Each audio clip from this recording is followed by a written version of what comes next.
مقصد قیام کربلا کو بیان کرتے ہوئے بطور وصیت اپنے بھائی حضرت محمد حنفیہ کو تحریر فرمائے تھے۔ سید الشہداء نے فرمایا کہ نہ میں فتنہ و فساد کے لیے نکلا ہوں اور نہ ہی اختلاف اور شرع انگیزی کے لیے نکلا ہوں، میں اپنے نانا کی امت کی اصلاح کے لیے نکلا ہوں۔ مقصد قیام کربلا اس عظیم تحریک کا، اس عظیم مشن کا جو ہدف سید الشہداء نے بیان فرمایا ہے وہ اصلاح امت جد ہے، یعنی نانا کی امت کی اصلاح کرنا۔ یا ابا عبداللہ، یہ اصلاح آپ کون سے حکم شریعت کے تحت انجام دیں گے؟ کون سی اصل شریعت کے تحت اس فریضہ اصلاح کی انجام دہی ہوگی؟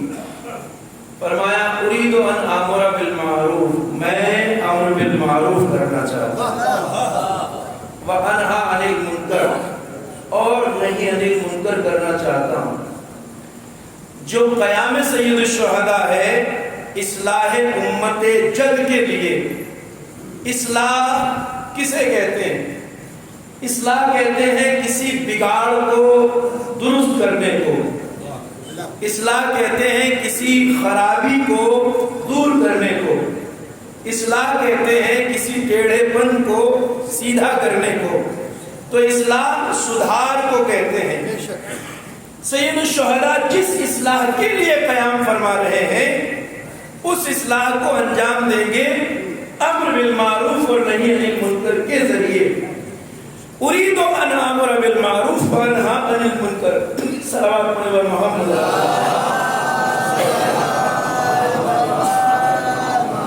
ایک اور صلوات پڑھیے بر محمد۔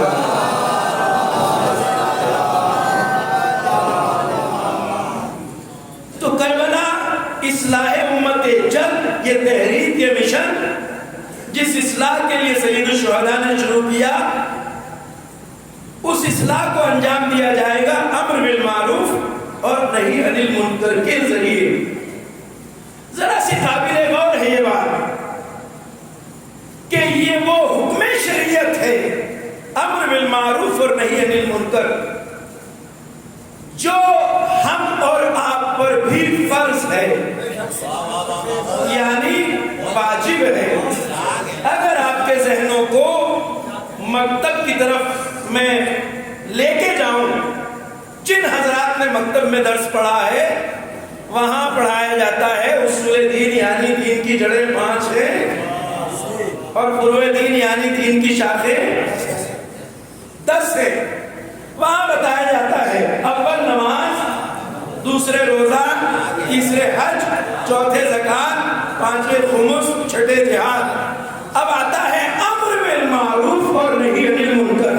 غور فرمائیے گا، یعنی ہمارے اوپر جس طرح نماز واجب ہے، جس طرح روزہ واجب ہے، جس طرح حج واجب ہے، جس طرح خمس اور زکوٰۃ واجب ہے، اسی طرح امر بالمعروف اور نہی عن المنکر بھی واجب ہے۔ ہم سب کے اوپر فرض عین ہے، مگر انصاف سے بتائیے ہم میں کتنے لوگ ہیں جو اس حکم شریعت کو اپنے اوپر اسی طرح فرض سمجھتے ہیں جس طرح نماز اور روزے کو سمجھا جاتا ہے۔ امر بالمعروف اور نہی عن المنکر کی اہمیت کو سمجھ لیجئے، یہ ہم سب پہ فرض ہے۔ اصل بات یہ ہے کہ اس کی جیسی وضاحت کی جانی چاہیے تھی ویسی وضاحت ہمارے سامنے کی نہیں گئی، اتنا ہی بس پڑھ کے ہم رہ گئے جتنا مکتب میں پڑھایا گیا۔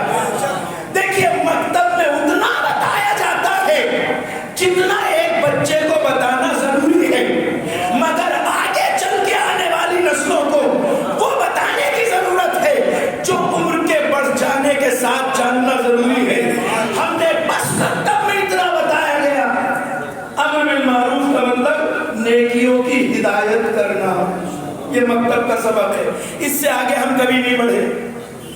نہی عن المنکر یعنی برائی سے روکنا ہے، پر اتنا ہی نا، یاد رکھیے یہ وہ سبق ہے جو بچوں کے لیے ہے، اس لیے کہ بچوں کو بہت زیادہ باتیں فیڈ نہیں کی جا سکتی۔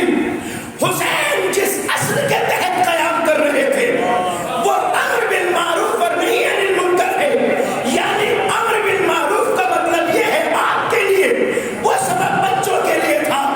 امر بالمعروف کا مطلب یہ ہے کہ انسان جس سماج میں، جس معاشرے میں جی رہا ہے، اس معاشرے میں نیکیوں، اچھائیوں، خوبیوں اور فضیلتوں کے فروغ کے لیے اپنی انتھک کوششیں کرے۔ یہ ہے امر بالمعروف۔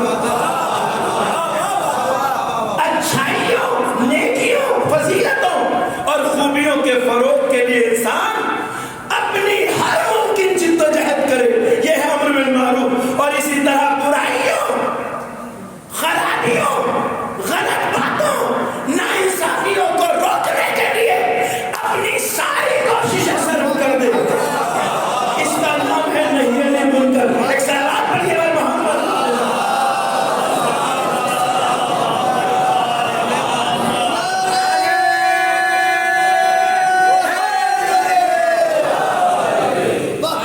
امر بالمعروف یعنی اچھائیوں کے، خوبیوں کے، فضیلتوں کے فروغ کے لیے انسان اپنی تمام تر کوششوں کو بروئے کار لائے، اور برائیوں اور خرابیوں، برائیوں، ظلم، ناانصافی کو روکنے کے لیے اپنی انتھک کوششیں کرے۔ اس کا نام ہے نہی عن المنکر، اور یہ ہم سب پہ فرض ہے، ہم سب پہ فرض ہے۔ اسی طرح جس طرح نماز فرض ہے، روزہ، مگر چونکہ جو چیز بتائی نہیں جاتی اس کی طرف متوجہ بھی نہیں ہوتے۔ بس سن لیجیے میری بات، جس معاشرے اور سماج میں یہ حکم شریعت مردہ ہو جاتا ہے، وہ سماج اتنی گہری نیند سو جاتا ہے کہ اسے جگانے کے لیے حسین کو اپنے گلے کا صلوات پڑھیے بر محمد۔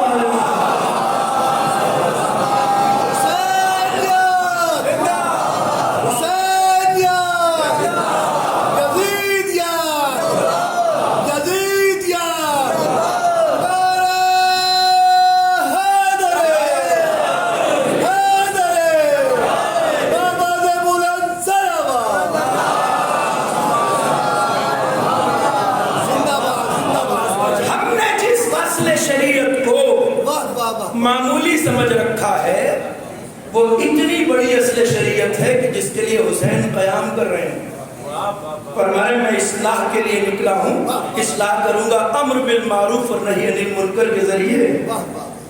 میں نے عرض کیا کہ جتنے بھی واجبات ہیں اگر آپ مطالعہ کریں گہرائی سے احادیث کا تو بیان ہوا ہے، نماز، روزہ، حج، زکوٰۃ، جتنے بھی واجبات ہیں ان کے مقابلے میں امر بالمعروف اور نہی عن المنکر کی حیثیت یہ ہے جیسے ان سب کی حیثیت اس تری کی مانند ہے جو انسان کے ذہن میں ہوتی ہے، اور امر بالمعروف اور نہی عن المنکر کی مثال ان سمندروں کی تری کی مانند ہے جن کی وسعت کا کوئی اندازہ نہیں لگا۔ امر بالمعروف اور نہی عن المنکر اس تری کی مانند ہے جو سمندروں اور دریاؤں میں پائی جاتی ہے۔ دیگر واجبات کی اس کے مقابلے میں حیثیت منہ کی تری کی برابر ہے، یعنی ہم میں سے ہر کسی پہ فرض ہے کہ جس سماج میں جی رہے ہو، جس معاشرے میں جی رہے ہو، وہاں اچھائیوں، فضیلتوں اور خوبیوں کو پروان چڑھانے کی کوشش کرو۔ یہی ہے حسینی کردار۔ برائیوں کو، خرابیوں کو روکنے کی کوشش کرو، یہ ہے حسینی کردار۔ میں نے عرض کیا کہ جس سماج میں یہ اصل مردہ ہو جاتی ہے وہ سماج اتنی پستی کی طرف چلا جاتا ہے کہ وہاں کربلا کی ضرورت پیش آتی ہے۔ ذرا سا غور کیجئے، 28 رجب کو حسین نے نانا کا مدینہ چھوڑا۔ عموماً ایک تصور جوانوں کے ذہن میں بٹھا دیا جاتا ہے کہ حسین نے نانا کا مدینہ چھوڑا اور کربلا چلے آئے۔ 28 رجب کو آپ مدینہ چھوڑ کے کربلا نہیں آئے، آپ مکہ تشریف لے گئے۔ مکے میں قیام رہا آپ کا 8 28 رجب کو حسین نانا کے مدینے سے چلے مکے پہنچے. مکہ میں قیام لگ بھگ 4 مہینے ہے حسین. آج ذی الحجہ کا حسین نے مکہ چھوڑ کے کربلا کا رخ کیا. اور یہ وہ وقت ہے کہ جب پوری دنیا اسلام سے حاجی مکے میں جمع ہو رہے تھے. یزید جس اسلامی مملکت کا حاکم تھا وہ صاحب کوئی چھوٹی موٹی مملکت نہیں تھی. یزید بہت بڑی امپائر کا مالک تھا, بہت بڑی سلطنت تھی. پورا ایران اس میں شامل تھا, ادھر روم اس میں داخل تھا, ادھر افغانستان, بخارا, سمرقند, سندھ تک اسلامی مملکت تھی جس کا حاکم تھا یزید. اتنی بڑی اسلامی مملکت سے حاجی حج کے لیے مکہ آ رہے ہیں. اب ذرا آپ کے ذہن کو متوجہ کرتا ہوں اس بگاڑ کی طرف جس کی اصلاح کے لیے حسین قیام فرما رہے تھے. وہ خرابی اصل میں تھی کیا؟ اصلاح کے لیے نکلے نا حسین. اصلاح کہتے ہیں خرابی کو دور کرنے کو, اصلاح کہتے ہیں کسی بگاڑ کو درست کرنے کو, اصلاح کہتے ہیں کسی کچی کو سیدھا کرنے کو. کس خرابی کی اصلاح کے لیے حسین قیام کر رہے تھے؟ مکہ حاجیوں سے چھلک رہا تھا اور آپ نے خطیبوں سے سنا عین موسم حج میں حسین نے مکہ چھوڑا. عین موسم حج کا مطلب یہ ہے حج شروع ہونے والا ہے, حسین مکے سے جا رہے ہیں کربلا. یا ابا عبداللہ چند دن کی بات ہے, آپ بھی حج کر کے جائیے نا. یہ جو حاجی دنیا بھر سے آئے ہیں یہ وہ کرنے آئے ہیں جو آپ کے نانا نے بتایا ہے. آپ بھی ٹھہریے, حج کر کے جائیے. عین موسم حج میں حسین نے مکہ چھوڑا کیوں؟ جہاں بہت سے اسباب ہیں اس میں سے ایک اہم راز یہ ہے جس کی طرف حسین متوجہ کرنا چاہتے ہیں. آپ بھی متوجہ ہیں. بھائی دیکھیے, جو حج کرنے آ رہا ہے مکہ, اس کا مطلب وہ نماز بھی پڑھتا ہوگا. تو معلوم یہ ہوا کہ جس سماج میں حسین قیام کر رہے تھے وہاں نماز پڑھی جا رہی تھی. جب حج کرنے آئے ہیں تو روزہ بھی رکھتے ہوں گے, جب حج کرنے آئے ہیں تو تلاوت قرآن بھی کرتے ہوں گے, جب حج کرنے آئے ہیں تو طواف خانہ کعبہ بھی کریں گے. تو جس سماج میں نماز بھی پڑھی جا رہی ہے, روزہ بھی رکھا جا رہا ہے, تلاوت قرآن بھی ہو رہی ہے, طواف خانہ کعبہ بھی ہو رہا ہے, تو اس میں خرابی کہاں ہے؟ کس خرابی کی اصلاح کے لیے حسین قیام کر رہے ہیں؟ ذرا سا قابل غور ہے, بات آپ تک پہنچ جائے گی. حسین کس خرابی کی اصلاح کے لیے نکلے؟ حسین کس بگاڑ کو ٹھیک کرنے کے لیے نکلے؟ یہاں نماز پڑھی جا رہی ہے, روزہ رکھا جا رہا ہے, تلاوت ہو رہی ہے, طواف ہو رہا ہے. حسین نے عین موسم حج میں مکہ اس لیے چھوڑا تاکہ قیامت تک دنیا جان لے کہ جس سماج میں نماز بھی پڑھی جا رہی ہو, روزہ بھی رکھا جا رہا ہو, سب کچھ ہو رہا ہو, مگر ظلم کے خلاف بولنے کی ہمت, اس سماج کی نماز نماز نہیں ہوتی, روزہ روزہ نہیں ہوتا, حج حج نہیں ہوتا. کمی کیا تھی صاحب؟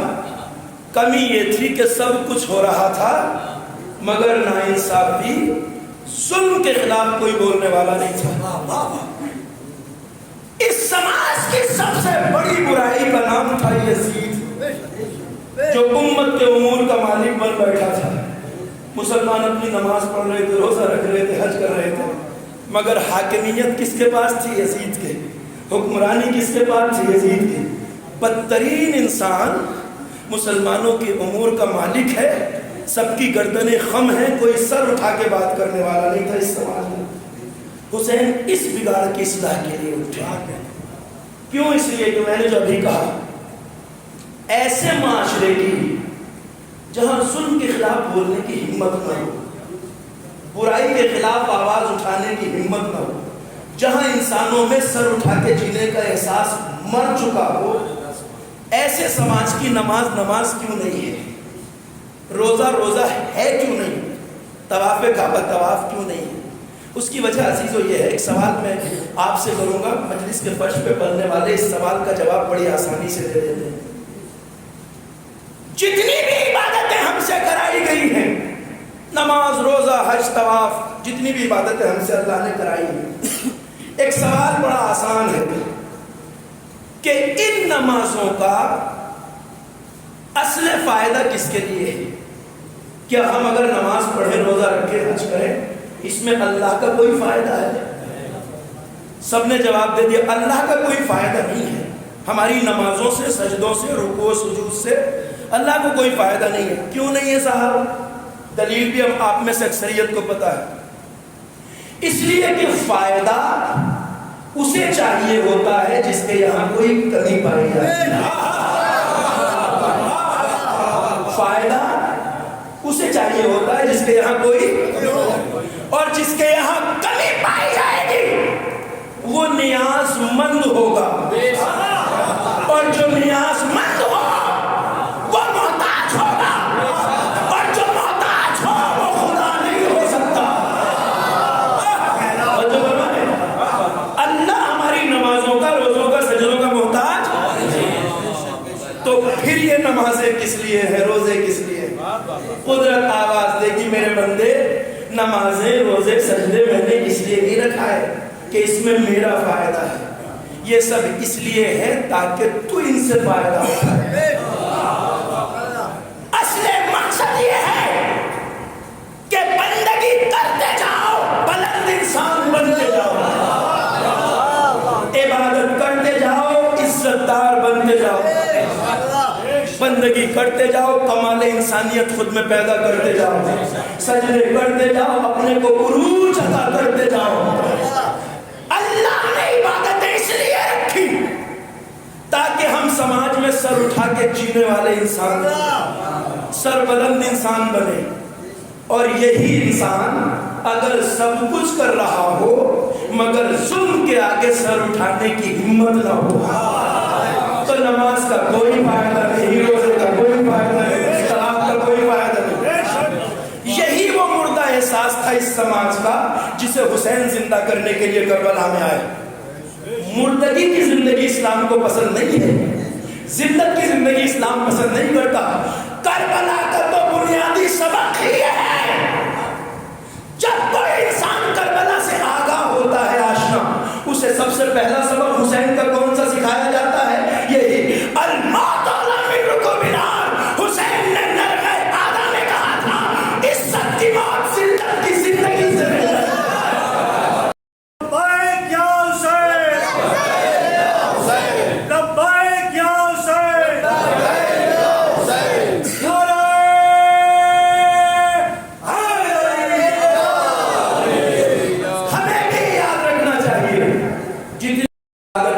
عبادت ہے جب تمہیں سر اٹھا کے جینے لائق ظلم کے خلاف آواز اٹھانا سیکھو، ناانصافی کے خلاف بولنا سیکھو۔ کربلائی وہ نہیں ہوتا جو ظلم کے خلاف خاموش ہو کے بیٹھا ہے۔ حسینیت تو نام ہی ظلم سے ٹکرانے کا ہے، حسینیت تو نام ہی بربریت کے خلاف آواز ہے۔ اللہ رب العزت ہمارے نمازوں، روزوں، سجدوں سے بے نیاز ہے، اسے ہمارے سجدوں کی ضرورت ہے۔ انسان جب سے کربلا نے ہمیں یہی تو سبق دیے ہیں، کربلا کا بنیادی سبب انسانوں کے لیے عزت کی زندگی، اس مفہوم کو جسے امت کھو چکی تھی وہ یہ تھا کہ یہ عزت سے جینا بھول چکے تھے، جس کو حسین نے بیدار کیا۔ ذرا توجہ فرمائیے، ہم اگر سجدہ کرتے ہیں، اللہ کی بارگاہ میں پیشانی رکھتے ہیں، تو کوئی اللہ نے سجدہ اس لیے تھوڑا ہی کرایا کہ وہ لوگوں پہ فخر کرنا چاہتا ہے کہ دیکھو میرے آگے کتنے لوگ ہیں جو سجدہ کرنے کا پہلے سے عزت مطلقہ کما لیتے ہیں۔ ہمارا سجدہ اللہ کی شان میں اضافہ نہیں کرتا ہے، وہ پہلے سے مطلق عظیم شان والا ہے، اسے ہمارے سجدے سے شان تھوڑی ملتی ہے۔ دیکھیے جب سجدے میں سر رکھتے ہو تو سجدے کا بہت سارے سبب میں سے ایک اہم سبب یہ ہے کہ جب ہم سجدے میں سر رکھتے ہیں تو جو پیشانی ہم نے سجدے میں رکھی ہے اسی پیشانی میں دماغ رکھا گیا ہے۔ مظفر نگر کے عوام سے میں واقف ہوں، آپ کی سماعتوں سے مجھے کوئی دقت نہیں، بڑی آسانی سے بات پہنچا۔ اور فرمائیے، توجہ بس میری طرف، ٹھیک ہو جائے گا مائک، متوجہ رہیے۔ جو پیشانی زمین پہ رکھتے ہو سجدے کی حالت میں، اسی پیشانی میں ہمارا دماغ رکھا گیا ہے جس سے تعلق ہے ہماری عقل کا، فہم و فراست کا۔ چلیے توجہات میری طرف مبذول ہو جائے۔ تو جب پیشانی سجدے میں رکھتے ہو تو اسی پیشانی میں عقل کو رکھا گیا ہے۔ سجدے کے سینکڑوں سبق میں سے ایک اہم سبق یہ ہے کہ جب سجدے میں سر رکھو، میں کہوں بات متوجہ ہے میری طرف، جب سجدے میں سر رکھو، سجدہ حسین کو یاد رکھو، سجدے میں سر رکھو تو اپنے دماغ میں یہ بات راسخ کر لو کہ پوری کائنات میں تنہا ایک ذات ہے جس کے آگے تمہارا سر جھکنا چاہیے۔ جب سجدے میں سر رکھو تو دماغ میں یہ بات راسخ کر لو، بٹھا لو کہ پوری کائنات میں اکیلی ایک ذات ہے اللہ کی جس کے آگے تمہارا سر جھکنا چاہیے۔ اور دیکھو جب سجدے سے سر اٹھاؤ تو اتنے سر بلند ہو جاؤ، اتنے سر بلند ہو جاؤ کہ سر نو کے نیزہ پہ جائے۔ یہ کربلا کا سبق ہے، یہ حسینیت کا سبق ہے۔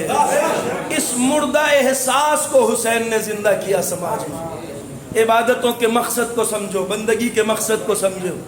سر نو کے نیزہ پہ جائے تو جائے مگر ظلم کے آگے جھکتا نظر نہ آئے۔ اس لیے کہ حسین نے کربلا کو ترتیب دیا ہے۔ حسین نے کربلا یوں ہی نہیں ہو گئی، کوئی یہ نہ سمجھے کربلا بھائی یوں ہی ہو گئی، واقعات ہوتے گئے ہوتی گئی، نہیں صاحب، اس نے کہا حسین نے کربلا کو منظم طریقے سے آگے بڑھایا۔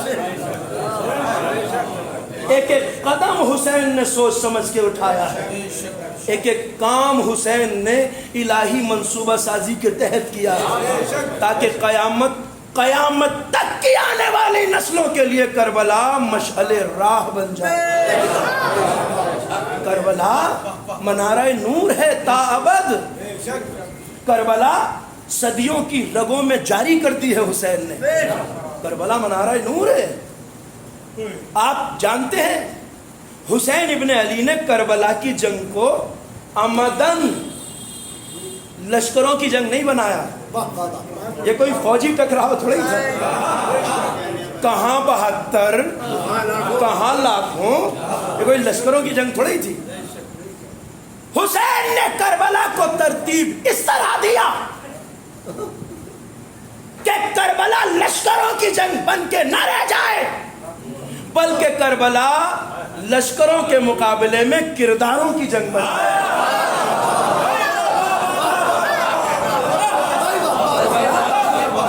کرداروں کی جنگ ہے، لشکروں کے مقابلے میں کرداروں کی جنگ ہے۔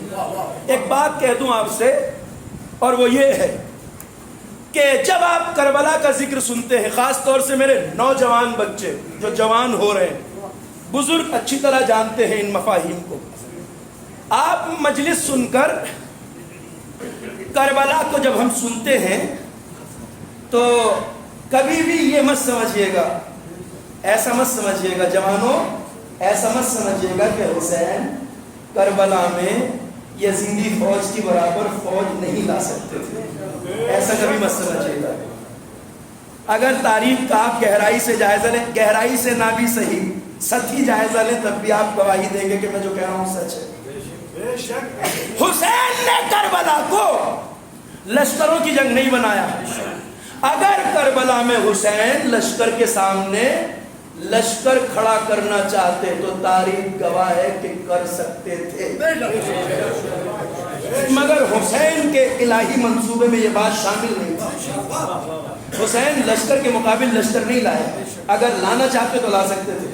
علماء تشریف فرما ہے، تفصیل ان سے پوچھ لیجئے گا، ابھی میں اشارہ کر رہا ہوں۔ جب حسین مکے سے چلے ہیں کربلا کی طرف تو 4 مہینے کے اس عرصے میں امت اسلام تک یہ بات پہنچ چکی تھی تقریباً سب تک کہ حسین نے یزید کے خلاف قیام کیا ہے، اور ایک مرد مسلمان کے لیے فیصلہ آسان تھا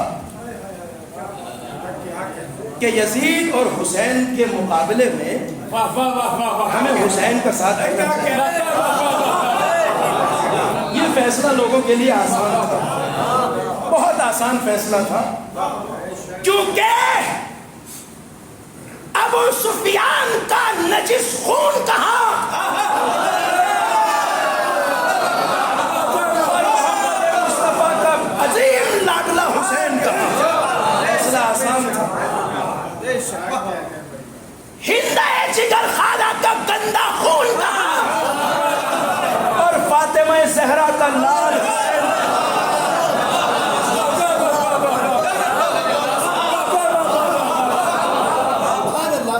معاویہ کا نجس زادہ کہاں، اور علی مرتضیٰ کا پاکیزہ لال حسین کہاں، فیصلہ آسان تھا۔ اب یہ بات تاریخوں میں تو ذکر ہے، پڑھی کم جاتی ہے، میں نے اس لیے کہا جسے تھوڑا وہ ہو کلیئر نہ ہو وہ علماء سے دریافت کر لے۔ بہت سے قبیلے اثنائے راہ میں مکے سے جب حسین کربلا کو چلے ہیں، بہت سے قبیلے، بہت سے شہر، بہت سے دیہات جو راستے میں پڑتے تھے، تلواریں، نیزے، خنجر لے کر حسین کا ساتھ دینے کے لیے آئے۔ بہت سارے قبیلے، بہت سارے لوگ جو دیہاتوں میں تھے، شہروں میں تھے، اثنائے راہ میں بہت سے لوگ حسین کا ساتھ دینے کے لیے آئے۔ مگر ایک بڑا جملہ آپ کو اس وقت میں سناؤں گا، اسے ذہن میں رکھ لیجئے گا، اگر اب ذہنوں تک نہ پہنچے تو بعد میں غور کریے گا جو میں عرض کر رہا ہوں۔ یہ جتنے لوگ حسین کا ساتھ دینے آ رہے تھے، ان کے دماغ میں اصل میں بات یہ تھی کہ حسین نے قیام کیا ہے یزید کے خلاف، اور حسین اس لیے نکلے ہیں تاکہ یزید کو تخت حکومت سے اٹھا کر پھینک دے اور خود حکومت کرے۔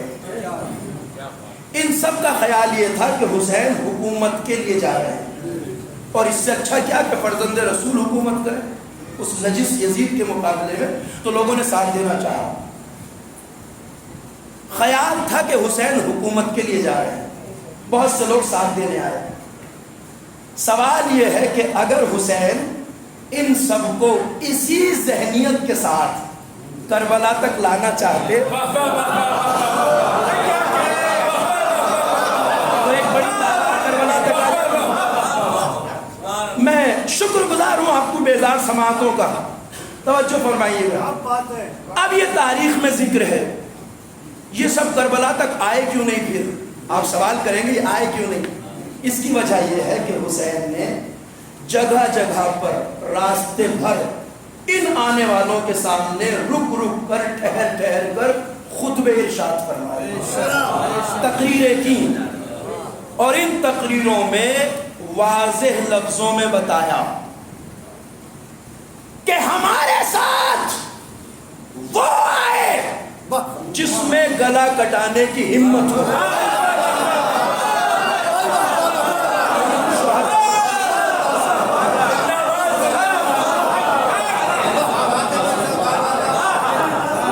ہمارے ساتھ وہ آئے جس میں گھر اٹھانے کی ہمت ہو، ہمارے ساتھ وہ آئے جن میں گود کے بالوں کو قربان کرنے کی، اس لیے کہ ہم کربلا جا رہے ہیں۔ اب اس مرحلے پہ آپ وہ بات سن لی جو میں کہنا چاہتا ہوں، یہ اس لیے آئے تھے کہ حسین حکومت کے لیے جا رہے ہیں۔ بات حسین نے جو بتائی وہ یہ کہ ہم حکومت نہیں شہادت کے لیے جا رہے ہیں، ہم کربلا جا رہے ہیں۔ تو بہت سو نے اپنا راستہ حسین سے الگ کر لیا ہے۔ اب میں یہ آپ سے پوچھنا چاہتا ہوں جو میں نے بات کہی وہ سچ ہے یا نہیں؟ اگر حسین خطبے نہ دیتے، انہیں نہ بتاتے، تو یہ سب اسی غلط فہمی کے ساتھ کربلا تک آ جاتے، اور یزید کے مقابلے میں ایک بڑی فوج حسین کے ساتھ ہوتی یا نہیں ہوتی؟ تو میری بات یہ تو ثابت ہو گئی۔ اب سنیے آل محمد کی عظمت کردار، اب سنیے آل محمد کی عظمت کردار۔ اگر حسین نہ بتاتے تو آ جاتے، مگر حسین نے رک رک کے کیوں بتایا؟ اس لیے بتایا کہ آل محمد کے کردار کی ایک عظیم خصوصیت ہے، ایک عظیم امتیاز ہے۔ جملہ آپ کے حوالے جس طرح چاہے سنیے۔ آل محمد کے کردار کا ایک کمال یہ ہے کہ آل محمد کسی کی جہالت سے فائدہ نہیں اٹھاتے، نہ بتاتے تو سب آ جاتے ہیں. سبحان اللہ. بتا دیا جہاں جہاں آنے والے آتے رہے وہاں وہاں حسین خطبہ ارشاد فرماتے رہے. اگر نہ بتاتے تو سب آ جاتے، مگر وہ آتے جہالت کے ساتھ، غلط فہمی کے ساتھ. مگر آل محمد کسی کی جہالت اور کج فہمی سے فائدہ نہیں اٹھاتے. یہ کردار ہے آل محمد کا، اور اس لیے سید الشہداء نے سب کو بتا دیا. اب میں جو جوانوں کے لیے بات عرض کر رہا تھا وہ اس دعوے کے ساتھ تھی کہ اگر حسین لشکر لانا چاہتے تو لا سکتے تھے. اچھا چلیے، انسان تھے یہ آنے والے، انسان نہ صحیح. آپ نے یہ بھی سن رکھا ہے کہ حسین کی مدد کے لیے کربلا میں آسمان سے فرشتوں کا لشکر آیا ہے. جس طرح نانا کی مدد کے لیے بدر و احد میں آسمان سے فرشتوں کا لشکر آیا تھا، حسین کی مدد کے لیے کربلا میں آسمان سے فرشتوں کا لشکر آیا تھا. عزیزوں، اگر حسین لشکر کے مقابل لشکر کھڑا کرنا چاہتے تو عام انسان نہ صحیح معصوم فرشتوں کا لشکر روک. دعویٰ سچ ثابت ہوا. حسین نے فرشتوں کے لشکر کو بھی واپس بھیج دیا. اور جنہوں نے یہ سن رکھا ہے نا کہ فرشتوں کا لشکر آیا تھا، انہوں نے 70% یہ بھی سن رکھا ہے کہ حسین کی مدد کے لیے کربلا میں جنوں کا لشکر، جنات کا لشکر، سردار جنہ، شجاع اور بہادر، ظافر جن جس کا سردار، جنوں کا لشکر جرار لے کے حسین کی مدد کے لیے آیا. حسین نے جنوں کے لشکر کو بھی واپس کر دیا. اگر حسین، میری بات ثابت ہوئی، اگر حسین لشکر کے سامنے لشکر کھڑا کرنا چاہتے تو انسان نہ صحیح فرشتے نہ صحیح جنوں کا لشکر روک لیتے. مگر میری وہ بات ثابت ہوئی کہ حسین کربلا کو لشکروں کی جنگ نہیں بنانا چاہتے. کربلا تو لشکر کے مقابلے میں کرداروں کی جنگ ہے، تاکہ کربلا قیامت تک سبق بن جائے. اللہ اکبر. جملہ آپ کے حوالے. حسین نے کربلا میں 72 کردار اس لیے کھڑے کیے تاکہ قیامت تک کربلا زندہ جاوید بن جائے، سبق بن جائے. قیامت تک آنے والے انسان یاد رکھیں کہ جب لشکر سے لشکر ٹکراتا ہے تو نتیجہ کچھ اور ہوتا ہے.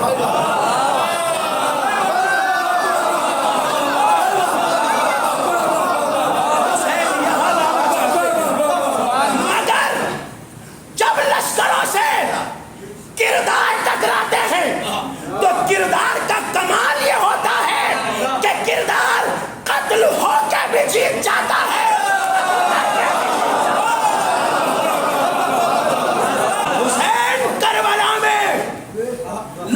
مقابل لا سکتے تھے مگر لشکر نہیں لائے، کرداروں کو لائے ہیں. اچھا میں یہ بات کہنا نہیں چاہتا تھا مگر حساس ذہن موجود ہے میری نظروں کے سامنے. جس حسین نے کربلا میں عام انسانوں کو لانا گوارا نہیں کیا، جس حسین نے کربلا میں معصوم ملائکہ کے لشکر کو نہیں روکا، جس حسین نے کربلا میں جنوں کے لشکر کو نہیں روکا، وہ حسین کربلا سے قریب کے شہر کوفہ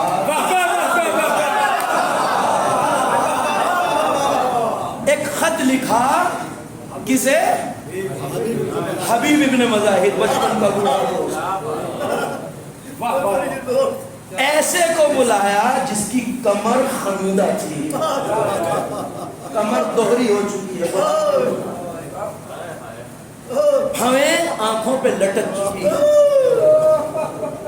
حسین نے حبیب کو کربلا میں فوج کی تعداد بڑھانے کے لیے اس لیے بلایا تھا تاکہ کربلا کی تاریخ میں ایک اور کردار جو جائے، حبیب جیسا کردار. اور اب ایک سبق ہے حسین کا، واللہ میری جان قربان ہو جائے سید الشہداء پر. یزید کی طرف کربلا میں لاکھوں آئے اور حسین کی طرف ایک حبیب آیا کربلا میں. حسین نے قیامت تک یہ سبق دے دیا کہ حسینیت اور یزیدیت کا مقابلہ اب قیامت تک یہی رہے گا کہ حسین کی طرف ایک آ جائے صاحب کردار،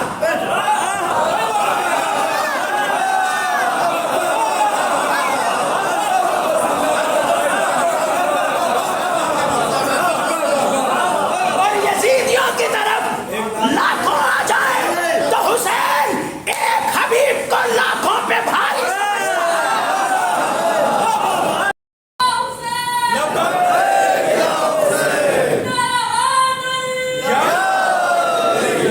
واللہ کردار ہوتا ہے صاحب،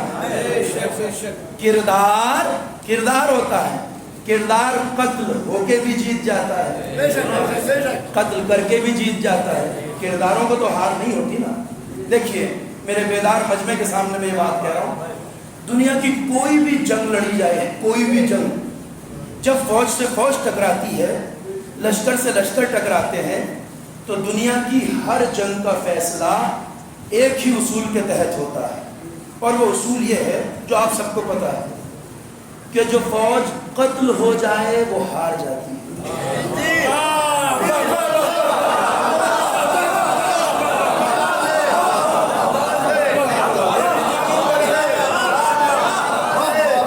ہر جنگ کا فیصلہ ایسے ہی ہوتا ہے، اور جو قتل کر دے جیت جاتے ہیں۔ جس فوج کے لاشیں مقتل کی زمین پر بکھرے پڑے رہ جائیں وہ شکست خوردہ کہلاتے ہیں، اور جو فوج میدان سے قتل کر کے زندہ خوشی کے شادیانے بجاتے ہوئے واپس جائے وہ فتح یاب کہلاتے ہیں۔ دنیا کی ہر جنگ کا یہی اصول ہے، مگر کربلا اس اصول سے بالاتر ہے۔ اس لیے عزیزوں کہ یہاں جیتے وہ جن کے لاشیں مقتل میں پڑے رہ گئے، ہارے وہ جو مقتل سے زندہ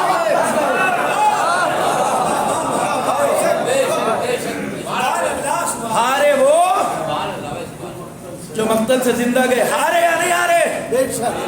ارے اتنی دبی ہوئی آواز، آپ کو تو بلند آواز سے کہنا چاہیے، ہارے یا نہیں ہارے؟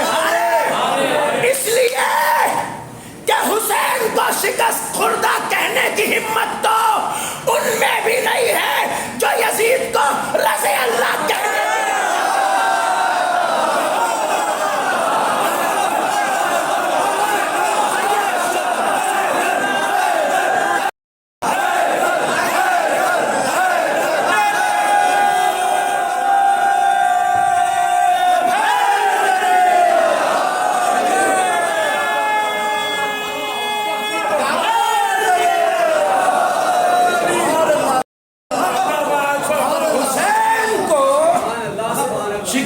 کہنے کی ہمت تو ان میں بھی نہیں ہے۔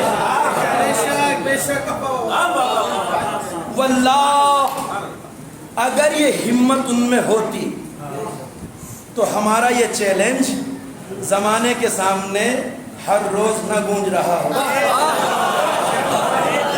وہ چیلنج جو ہمارے مرثیہ خان، سوز خان حضرات ہر روز مجلس کے بعد کرتے ہیں، مجلسوں میں پڑھا جاتا ہے، چیلنج سنیے کیا ہے ہمارا۔ اگر ان میں حسین کو شکست خوردہ کہنے کی ہمت ہوتی تو یہ چیلنج ہم ہر روز نہ دہرایا کرتے۔ وہ کیا ہے کہ یہ کربلا ہے، اگر جنگ شاہزادوں کی قلم میں دم ہے تو لکھو حسین۔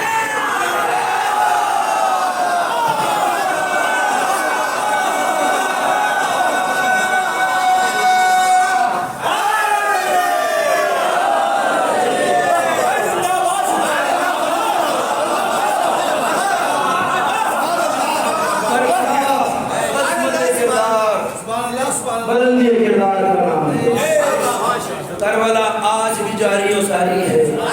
مجلس کے فرش پہ بیٹھنے والوں جوانوں، اس سبب کو حسین کے کبھی نہ بھولنا کہ کربلا ظلم، ناانصافی، بربریت کے خلاف مسلسل احتجاج کرنا۔ اور کربلا کوئی قصہ ماضی تھوڑی، کربلا قصہ ماضی نہیں ہے. کبھی بھی کربلا کو یہ سوچ کے مت سنا کریے کہ کربلا 1400 سال پہلے کی داستان ہے.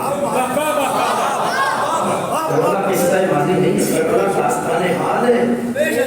کربلا ہر صدی میں جاری و ساری.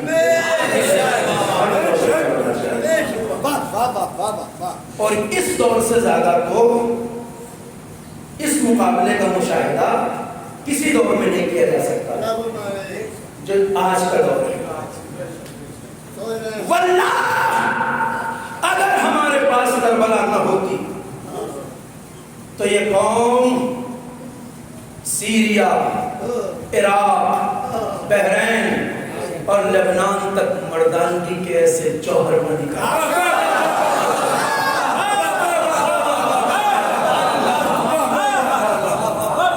پوری دنیا یزیدیت سمٹ کے آ گئی ہمارے مقابلے. کبھی داعش کی شکل میں، کبھی القاعدہ کی شکل میں، کبھی طالبان کی شکل میں، جن سے ساری دنیا تھرا رہی تھی. انہیں مٹھی بھر حسینی جوانوں نے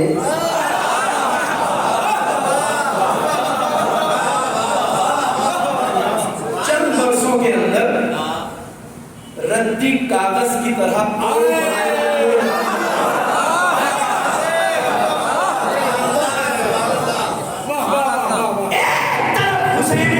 رکھنے والی قوم ہے، ایک طرف یزید پرستوں کا ٹولہ ہے. یہ ماضی قریب کی تاریخ ہے، ایک جھلک اور گفتگو تمام. آپ نے دیکھا اسی ماضی قریب میں پچھلے چند سالوں میں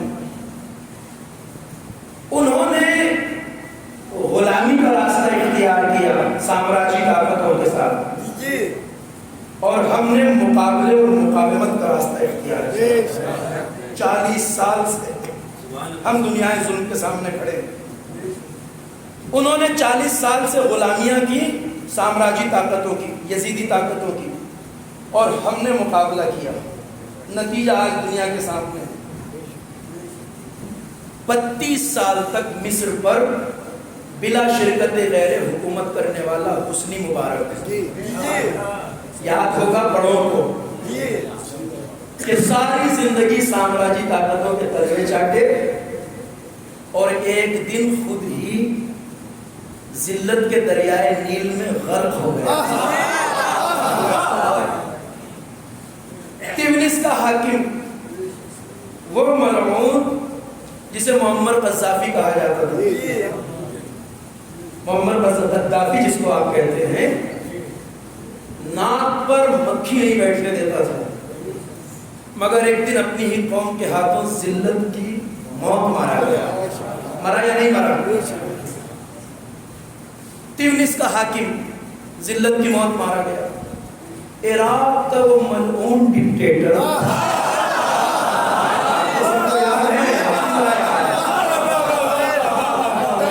جسے خلیفۃ المسلمین کہنے کی بے شرمیاں کی گئی، جسے شیر عرب کہا جاتا ہے، جسے مرد آہن آئرن مین کہا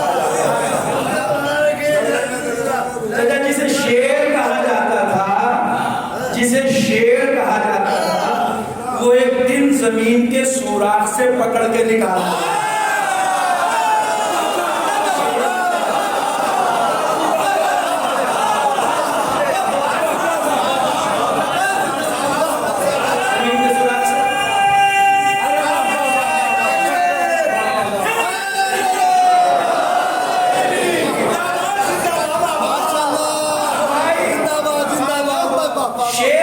سوراخوں سے پکڑے نہیں جاتے تھے، شیر کہتے تھے. اچھا ایک بات آپ کو یاد ہے، جن کی عمریں ہمارے برابر ہے اور ہم سے زیادہ، انہیں تو پکا یاد ہے. 40 44 42 سال کی عمر والے لوگوں کو یاد ہے جو ہمارا بچپن ہے. اور اس ظالم نے وہ ناجائز جنگ تھوپی تھی. تو ہماری گلیوں میں انقلاب کے ابتدا کا زمانہ تھا، چھوٹے چھوٹے بچے ہم بچپن میں ہاتھ میں جھنڈا لیے ہوئے، علم لیے ہوئے گلیوں میں پھرتے تھے، امام خمینی زندہ باد، صدام یزید مرد آباد کے نعرے لگاتے تھے، اور یہ ہمیں حق تھا. کیونکہ عراق میں ہمارا ایک بھی گھر نہیں ہے جہاں سے اس ملعون نے 1 2 یا 4 لاشیں نہ نکالی. آیت اللہ ابن حکیم کا مجتہدوں سے بھرا ہوا گھرانہ تہذیب کر دیا. شہید باقر صدر اور ان کے گھرانے کے سینکڑوں علماء قتل کیے. اس ناجائز جنگ میں 2.5 لاکھ ہمارے پاکیزہ اس زمانے میں ہمارے گھروں میں ہماری دادیاں مائیں جان نمازوں پر بد دعا کرتی تھی اس ملعون کے لیے. آپ کو بھی یاد ہوگا کہ پروردگار اس ملعون کا بیڑا غرق ہو جائے, اور ہمیں بد دعا کا حق تھا یہ. مگر قبلہ سال ہر سال بیت گئے. اس زمانے سے لے کے 2003 کا سال تک آ گیا, مگر اس ظالم کا بیڑا ہمیں غرق ہوتا ہوا دکھائی نہیں دیا. کبھی کبھی جان نمازوں پہ بیٹھ کے یہ خیال آتا تھا پروردگار اس ظالم کی رستی دراز کیوں ہے. مگر قسم خدا کی جس دن زمین کے سوراخ سے پکڑ کے نکالا گیا اس دن میری سمجھ میں یہ راز آیا. شاید قدرت آواز دے رہی تھی, میرے بندوں دعا کر کے دعا سے مایوس نہ ہوا کرو.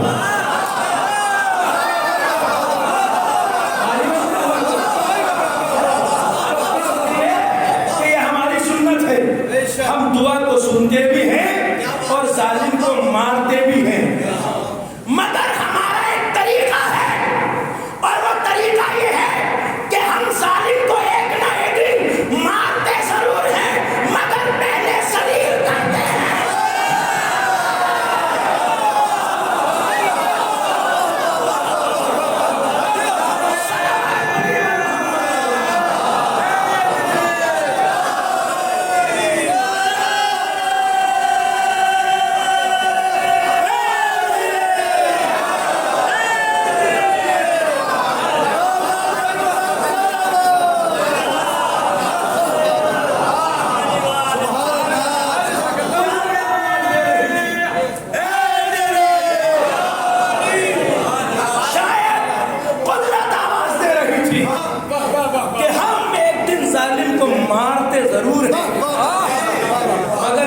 ذلیل کرتے ہیں پھر مارتے ہیں.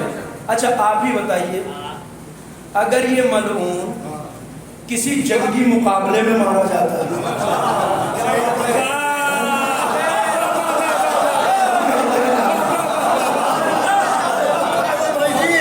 کسی میزائل اٹیک میں مارا جاتا ہے, تو کیسی کیسی فضیلتیں گھڑی جاتی ہیں.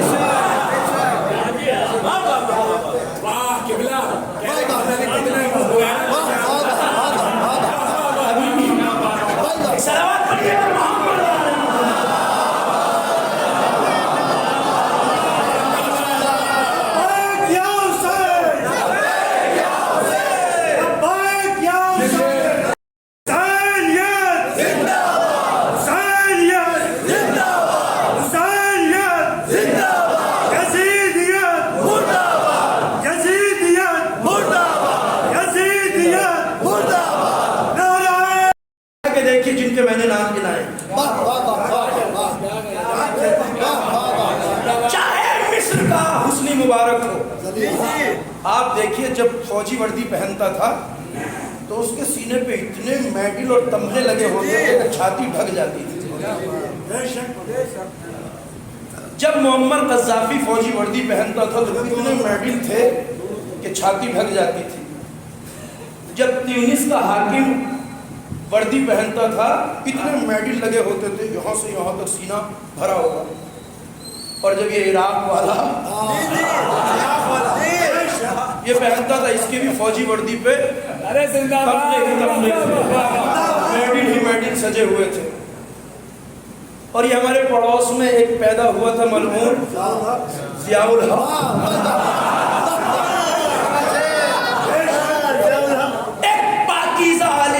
کو قتل کرایا تھا.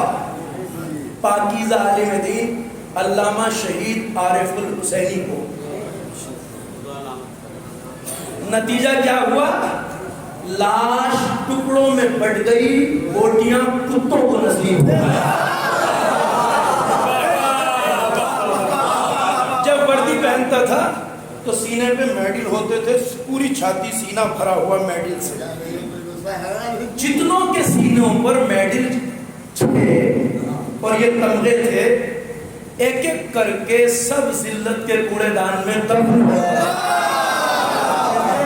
اور دنیا دیکھ رہی ہے پچھلے 40 سال سے ہمارا 84 سال کا لیبر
کربلا نے ہمیں سکھایا تھا.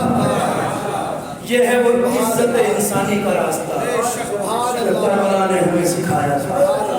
یہ ہے بلندی کردار، یہ ہے کربلا میں آنے والے 72 مرد تو اپنی جگہ مرد تھے.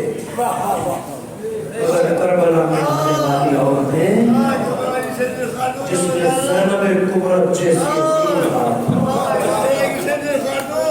جس نے یزیدیت کے گریبان کو شام تک نہیں چھوڑا، ایسی کربلا کے لیے بڑی قربانیاں دی گئی، بہت قربانیاں.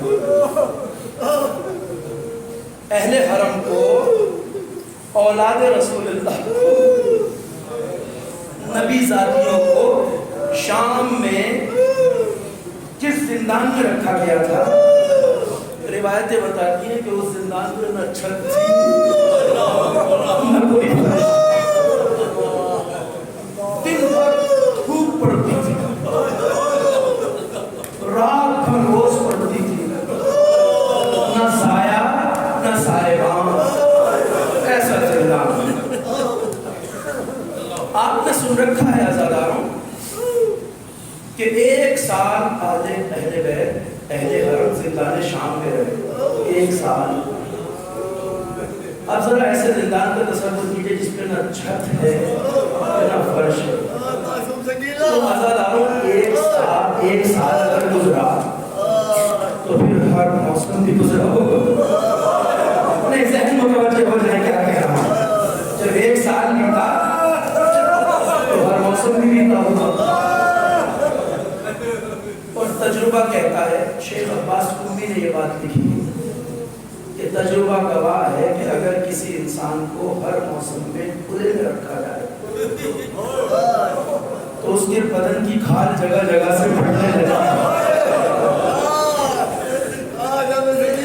فرماتے ہیں یہ نبی زادیاں نورانی چہرے والی شہزادیاں 1 سال تک کھلے زندان میں رہی، اس طرح رہی کہ چہرے اور ہاتھوں کی کھال جگہ جگہ سے پھٹنے لگی. اجر کو من اللہ، خدا کسی غم میں نہ رلائے سوائے غم مظلوم کربلا کے. مسائب کے چند فطرے مجلس تمام ہو جائے، ہفتے کے لیے آدھا ہو جائے.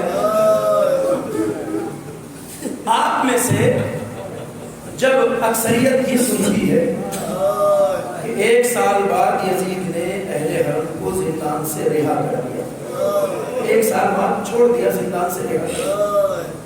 مگر بچوں اور جوانوں، آپ سے خاص طور سے یہ بات کہہ رہا ہوں کہ کبھی بھی بھولے سے بھی غلطی سے بھی یہ نہ سوچیے گا کہ 1 سال بعد اس ملعون کو نبی زادیوں پہ ترس آ گیا، رحم کھا کے نہیں چھوڑا تھا، ترس کھا کے نہیں چھوڑا تھا، اس لیے نہیں چھوڑا تھا کہ چلو 1 سال بعد رکھ لیا چھوڑ دیا، ترس نہیں آیا تھا اس شقی کو۔ کیوں چھوڑا تھا؟ پڑھا جاتا ہے، خطبہ پڑھتے ہیں ہمارے، اس لیے چھوڑا تھا کہ اس کے مخبروں نے اسے آ کے خبر دی تھی کہ یزید اگر زینب اور سید سجاد اس سے زیادہ شام میں رہتا ہے تو شام تیرے ہاتھوں سے نکل جائے گا۔ علی کی لاڈلی بیٹی زینب نے اپنے خطبوں سے شام کا نقشہ ایسے پلٹ دیا تھا، ایسے پلٹ دیا تھا کہ روایتوں میں تذکرہ ہے کہ 1 سال پہلے شام کی جو عورتیں سج دھج کے رنگین کپڑے پہن کر شام کے بازار میں زینب کے ننگے سر کا تماشا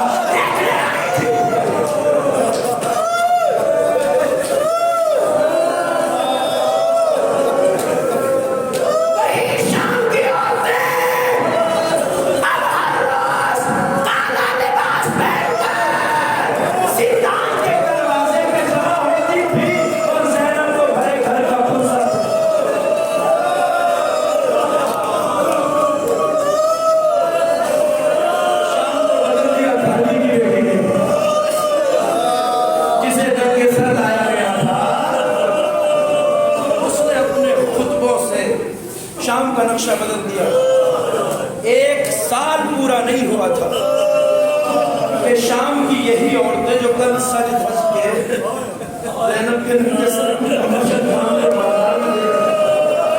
کالا لباس پہن کر ہر روز زندان کے دروازے پہ جمع ہوتی تھی، زینب کو بھرے گھر کا بھروسہ بھی۔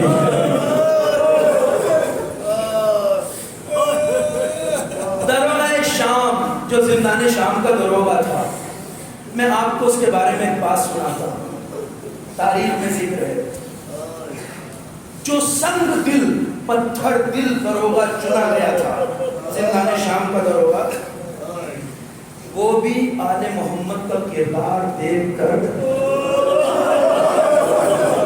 1 سال سے کم عرصے میں اتنا نرم دل ہو گیا تھا، اتنا نرم دل ہو گیا تھا کہ روایتوں میں لکھا ہے کہ یہ اب اکثر زندان کا دروازہ کھلا چھوڑ دیتا تھا، بند نہیں کرتا تھا۔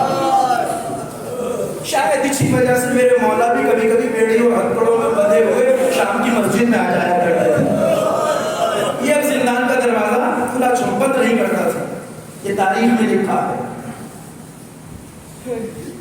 یا تو اس کے دل میں یہ خیال آتا ہو کہ یہ ننھے ننھے بچے جو 1 سال سے بند ہیں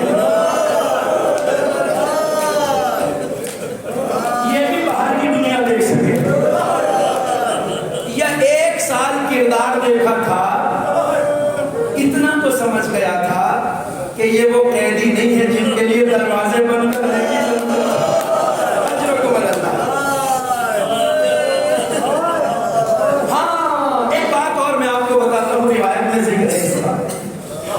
روایت کی گہرائی کو سمجھ لیں گے تو رونے کے لیے کافی ہے۔ روایت میں لکھا ہے کہ اب یہ داروغہ زندان دوپہر کی چلچلاتی ہوئی دھوپ میں اب سید سجاد کو دیوار کے سائے میں بیٹھنے سے منع نہیں کرتا تھا، اب منع نہیں کرتا تھا۔ روایت کا مطلب سمجھیے، اس زندان میں کئی سایہ تھا، تھوڑا سا سایہ کبھی دیوار کا پڑتا تھا، اب منع نہیں کرتا تھا۔ کا مطلب پتا ہے آپ کو کیا ہے؟ لکھا ہے میرا مظلوم امام کربلا سے کوفہ اور کوفہ سے شام تک زنجیروں بیڑیوں ہتھکڑیوں میں بندھا ہوا آیا تو ہتھکڑیوں اور بیڑیوں کی وجہ سے کلائیاں اور بیڑیوں کی کھال جگہ جگہ سے چھل گئی تھی.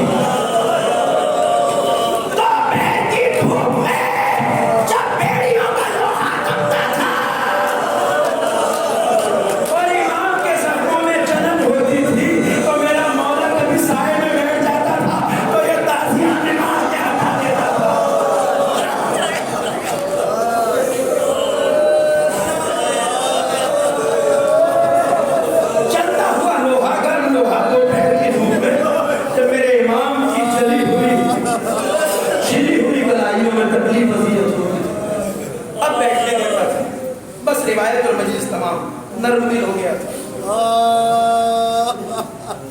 ایک دن یہی داروغہ زندان ایک دن سید سجاد کے پاس آیا. یہ روایت ہے, اسی کے ساتھ مجلس تمام ہے. آگے کہا سید سجاد علی ابن الحسین. کہا کیا بات ہے؟ کہا آپ گواہ ہیں کہ میں اب پہلے کی طرح سختیاں نہیں کرتا.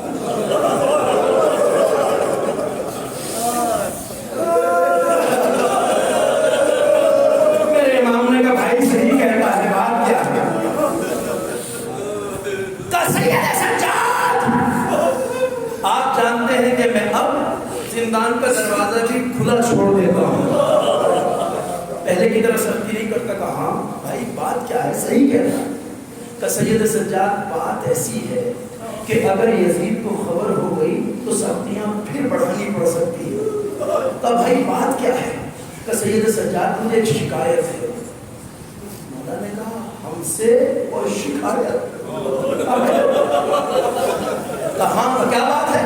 کہ سید سجاد کئی رات سے دیکھ رہا ہوں کہ جب رات کا تیسرا پہر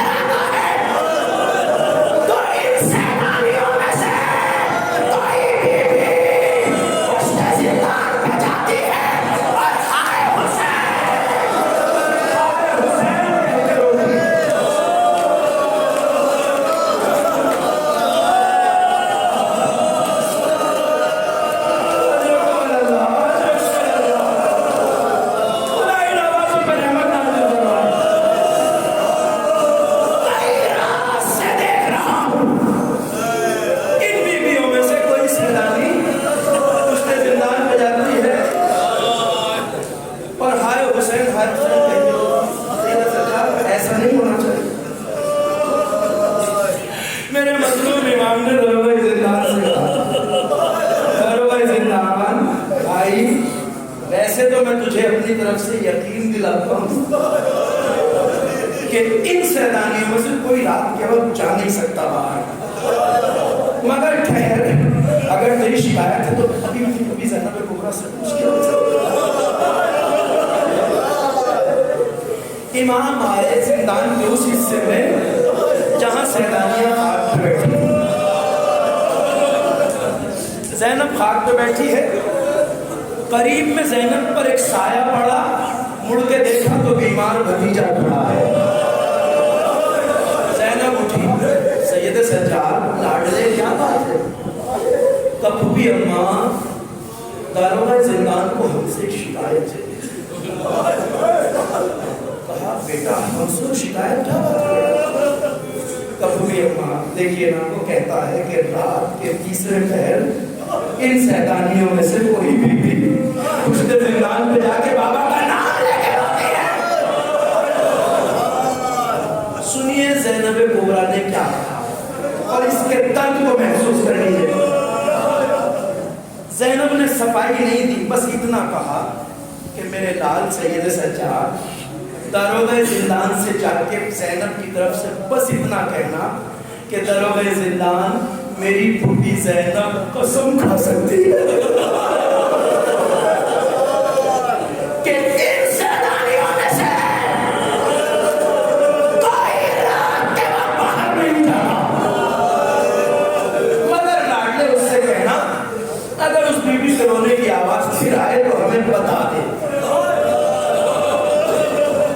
سردار و سید سجاد آئے، زینب کا پیغام پہنچایا، دروازہ زندان چلا گیا۔ رات کا تیسرا پہر آیا، روایتیں کہتی ہیں داروغہ زندان آیا اور آ کے سید سجاد کا شانہ ہلایا۔ علی بن حسین اٹھو! امام اٹھے، تو کیا بات ہے؟ کہ دیکھو نا اس بی بی کے رونے کی آواز، رونے کے لیے کافی ہے۔ اس بی بی کے رونے کی آواز سید سجاد نے آواز سنی، آئے، آ کے پھوپھی کا شانہ ہلایا۔ پھوپھی اماں اٹھئے، کہا لاڈلے کیا ہوا؟ کہا پھوپھی اماں دیکھیے میں کسی بیوی کے رونے کی آواز۔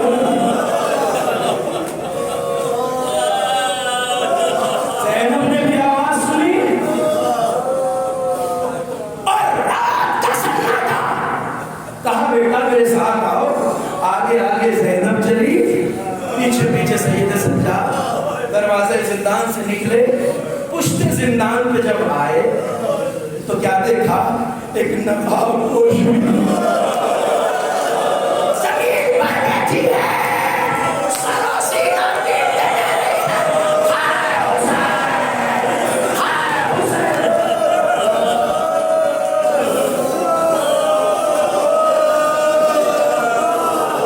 زینب ہاتھ جوڑ کے آگے بڑھی، خیال یہ تھا کہ شاید شام کی پرصدار عورتوں میں سے کوئی خاتون۔ آگے بڑھی زینب، قریب آئی، ہاتھوں کو جوڑ کے کہا بی بی، جس دیار غربت